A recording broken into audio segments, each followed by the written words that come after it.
كارتاج أي بريتان في عام 1992 بالجبال لتقف ضد الاستسلام بكرامة وتصل إلى مرحلة الشهادة. فهي أثرت أولا على شعبنا في جنوب كردستان وشعبنا في أجزاء كردستان الأربعة والنساء معا. أصبحت الرفيقة بريتان رمزا للمرأة الحرة من خلال عملها في النضال. دبيجو أن تسجيل بريتان جوفا مثال بمين أن بريتان بكن ناسنامة جوفا بيتشاوا جيانك بيتشاوا مشيا حمد اشتوينا بدابا نيكوليني كده. جبل ريكي أن تم سريع بريتان بمشي وأن بريتان جوفا بكن ناسنامة چه حوالی جمله حوالی خورده ام بريتان بکن ناسنامه خانی راست بسر بمشن بزانده ام چه دیگه ام عمل من يقول تجي سبيح افراد من حياة إباري ام چه دیگه به خدمت روشلات داناوین فلسفه کمار دموکراتیک یا دوست دموکراتیک پیش کریه چیزی ام بشبری بینه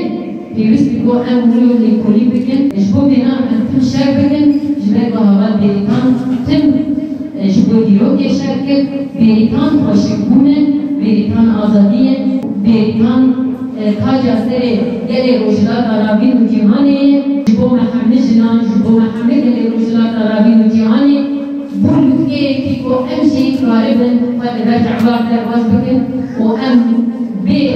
جنين وديروك دبي ساندنا ام نقارن يكروشيان بكن جبر بيكي ام بيجن بيتان بيمرنا بيتان بشنا هاي خوشكه ده شردگه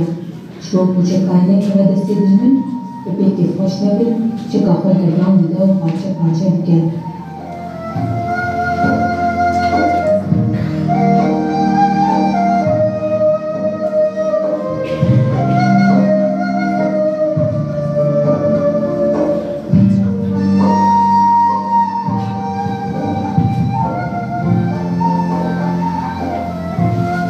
Başı birinden bu duruşmaya Bijisel Kato başkanlarının nabıcı.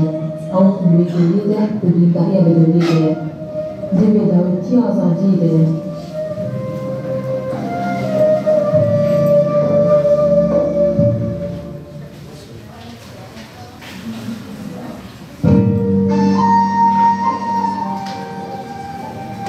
Şehit Belistan, Yüce Çayaki, Dünyamargeli Kurdistan'ı o gerilerinde mübaşşur bu asını